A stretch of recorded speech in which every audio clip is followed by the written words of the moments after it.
भारत जोड़ो यात्रा में सबकी निगाहें राहुल गांधी पर है, लेकिन इसी बीच कुछ चेहरे ऐसे भी हैं जो बिना किसी शोर शराबे के अपने कदम आगे बढ़ा रहे हैं।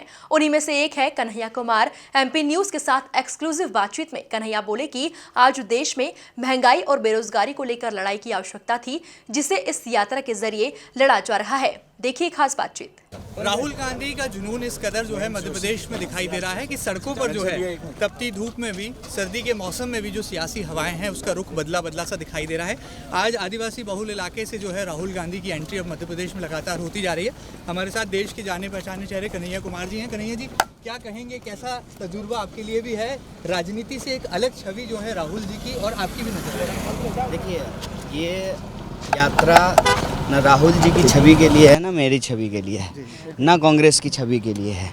ये यात्रा इस देश के भीतर देश की क्या छवि होनी चाहिए, समाज की क्या छवि होनी चाहिए, जिसका वर्णन हमारे देश के संविधान में किया गया है, ये उसके लिए है। देश के जो लोग हैं, क्योंकि देश के लोगों से ही देश बनता है, वो आपस में जुड़े रहें तभी देश भी जुड़ा रहेगा। ऐसा तो नहीं होगा कि देश के लोग आपस में लड़ते रहेंगे और देश जुड़ा रहेगा। तो उसको जोड़े रखने के लिए, उनके बीच में एकता को पुनर्स्थापित करने के लिए, क्योंकि आप जानते हैं कि उनको जो है विभाजित करने का लगातार राजनीतिक फ़ायदों के लिए कोशिश की जा रही है। और देश जब एकजुट नहीं रहेगा तो फिर देश प्रगति भी नहीं करेगा। एकजुट देश ही प्रगति करता है। तो इस यात्रा का एक पवित्र उद्देश्य है देश में एकता और अखंडता को पुनर्स्थापित करना, और देश के जो लोग हैं उनके जो मुद्दे हैं, रोजी रोटी, कपड़ा, मकान, शिक्षा, स्वास्थ्य, सड़क, बिजली, पानी, अभी तक जो हम यात्रा किए हैं 2000 किलोमीटर से ज़्यादा की यात्रा हो गई है, आधा भारत जो है कवर हो गया है। तो सबसे बड़ा मुद्दा निकल करके आया है वो है महंगाई और बेकारी का सवाल।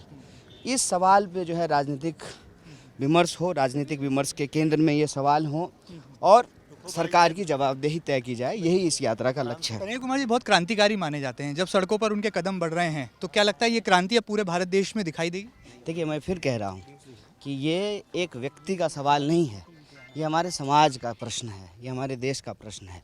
इसको एक व्यक्ति से जोड़ करके नहीं देखिए, इस देश के अंदर रहने वाले सभी व्यक्तियों की जो भावना है, उनकी जो उम्मीदें हैं, उसको जोड़ना इस यात्रा का लक्ष्य है। और लोग जब जुड़ते हैं, यात्रा जब अपनी स्वाभाविकता और सहजता को प्राप्त करती है, तो स्वाभाविक रूप से यात्रा का जो लक्ष्य है वो भी पूरा होता है। और इस यात्रा का लक्ष्य है कि कदम से कदम मिले, हाथ से हाथ जुड़े, और देश की जो समस्या है उस पर मिल करके हम लोग इकट्ठा जो है प्रयास करें और उससे जो है उन समस्याओं से मुक्ति मिले, यही इस यात्रा का लक्ष्य है। राहुल जी की दाढ़ी भी बढ़ रही है, आपकी दाढ़ी भी बढ़ रही है, ये नए लुक का क्या राज है? आप जो है इस बातचीत को अनसीरियस मत बनाइए। ठीक बात है। तो देख सकते हैं कन्हैया कुमार अपने जो है तेज तर्रार और गंभीर अंदाज के लिए जाने जाते हैं, और शायद यही वजह है कि आज जब मध्य प्रदेश की सड़कों पर वो निकल रहे हैं तो राहुल गांधी के साथ कदमताल करने वालों की संख्या भी यहाँ पर बहुत तादाद में है। वहीं दूसरी तरफ कन्हैया कुमार के चाहने वाले भी कम नहीं है। हालांकि राहुल गांधी की बढ़ती दाढ़ी और कन्हैया कुमार की बढ़ती दाढ़ी के सवाल पर जरूर वो इसे जो है गैर गंभीर मानते हैं, लेकिन इतना जरूर तय है कि राजनीतिक परिपक्वता की परिभाषा को परिपूर्ण करने के लिए कन्हैया कुमार ने भी राहुल गांधी के साथ कंधे से कंधा मिलाकर अब तक 2000 किलोमीटर की यात्रा को पूरा कर लिया है। फिलहाल वीडियो जर्नलिस्ट अरुण यादव के साथ महेंद्र सिंह, एमपी न्यूज़।